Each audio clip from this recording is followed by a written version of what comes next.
Hello. ఈరోజు మీ స్వభావం ఎలా ఉండాలో ఒక చిన్న స్టోరీ ద్వారా చెప్పాలనుకుంటున్నా.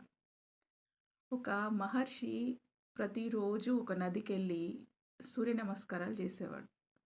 అలాగే ఒకరోజు మార్నింగ్ వెళ్ళి సూర్య నమస్కారాలు చేస్తున్నాడు. చేయగా అతనికి నదిలో ఒక చీమ కొట్టుకొని పోతూ కనిపించింది.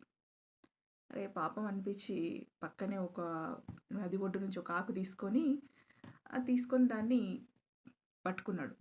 పట్టుకొని చేతిలో పట్టుకొని మెల్లగా ఒడ్డు మీదకి తీసుకుపోవడానికి ట్రై చేస్తున్నాడు దాంతో.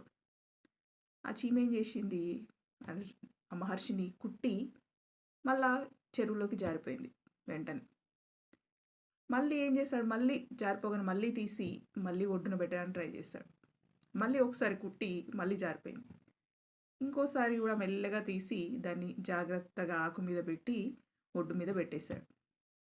అప్పుడు ఆ చెట్టు, ఒడ్డు మీద ఉన్న చెట్టు మహర్షిని అడిగింది.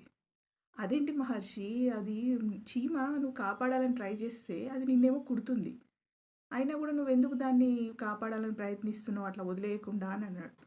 అప్పుడు మహర్షి ఏం చెప్పాడంటే, కుట్టడం చీమ స్వభావం, కాపాడడం నా స్వభావం అని చెప్పాడు. అంటే మనుషులు కూడా మనం అనుకుంటాం, ఇదేంది నేను ఎంత బాగా మాట్లాడినా వాళ్ళు నాతోని ఇలా వ్యతిరేకంగా మాట్లాడుతున్నారు. నన్ను విమర్శిస్తూనే ఉన్నారు. నేను వాళ్ళతో బానే ఉన్నా కదా! అయినా కూడా వాళ్ళు నాతో ఎందుకిలా ఉన్నారు అని అనుకుంటాం. కానీ బాగుండడం నీ స్వభావం. అలా వ్యతిరేకంగా మాట్లాడడం వాళ్ళ స్వభావం. ఇది గుర్తిస్తే మనం చాలా సార్లు చాలా మనస్తాపానికి గురి కాకుండా ఉంటాం. Hi! I am Rani Reddy, counsellor and social worker.